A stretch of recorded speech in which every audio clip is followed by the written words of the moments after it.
Hello and welcome to this tutorial. Now today I'm going to show you how to use the Autopilot on a Boeing 737, yes, Boeing 737-800. Now, look, I would suggest using the cockpit view, not the virtual cockpit. I mean, you can still use it, but it's a lot easier and a lot more plain in this view. So we're going to start from the left of the Autopilot panel, and we're going to work our way to the right.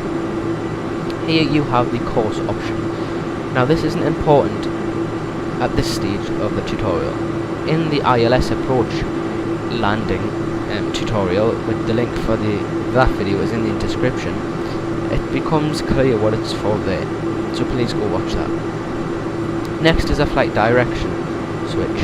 Now I'm going to switch this on because on your flight plan you should have set out a flight plan that gives you directions to the airport and a fairly good route to land. So I'm going to switch this on, and this will direct your plane, but you need another control that we'll go on to in a minute to make sure that it will completely take control of the aeroplane itself, and it will guide your plane along the route as you set it by itself.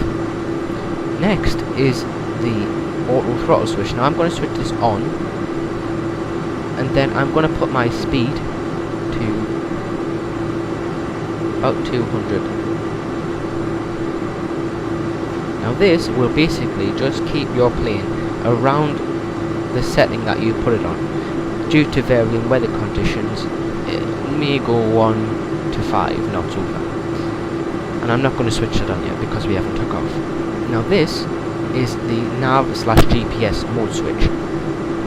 And basically I'm going to put this to GPS because in my GPS, if we just get the GPS window open, okay, I've set out a flight plan, and if I switch that to GPS, it will follow the flight plan that I've set out on the GPS. It's a fairly simple concept. Now, we have the heading. Basically, if you're on an instrumental flight rule flight, then this will, the towers will tell you to turn to a certain degree, and you basically just put that in, and to make that work you have to click the head and select button. Now this is also how to get the aeroplane to go on your GPS route. You need to press the VOR LOC, otherwise known as the nav hold switch button, on.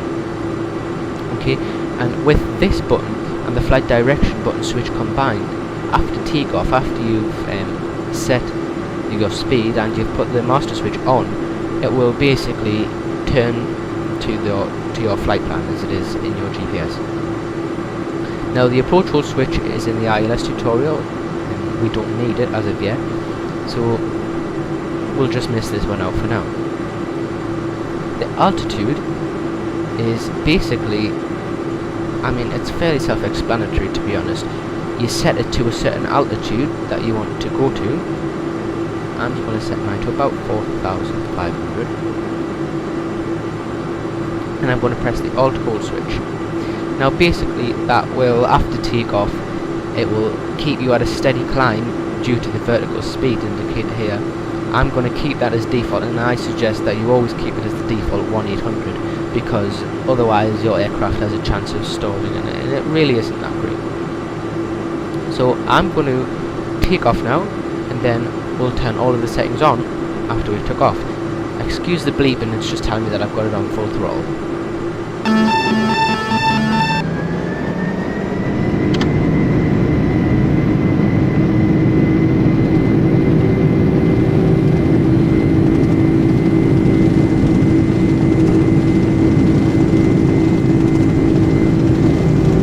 Knots,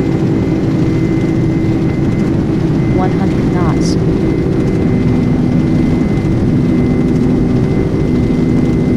Okay, now I'm going to manually get to about 200 feet before I switch the settings on. Now I'm going to press the speed indicator first, then I'm going to press the command switch, the autopilot master switch. Now I've let go of the controls completely, and as you can see the plane's tilting towards the flight plan basically. Now you don't really have to do anything from now on, but make sure that your plane doesn't go below the stall speed, and it doesn't go too high or too low depending on your approach. I do suggest that if you want to learn how to do an auto landing, that you go on to the next video, and the link is in the description. Thanks for watching.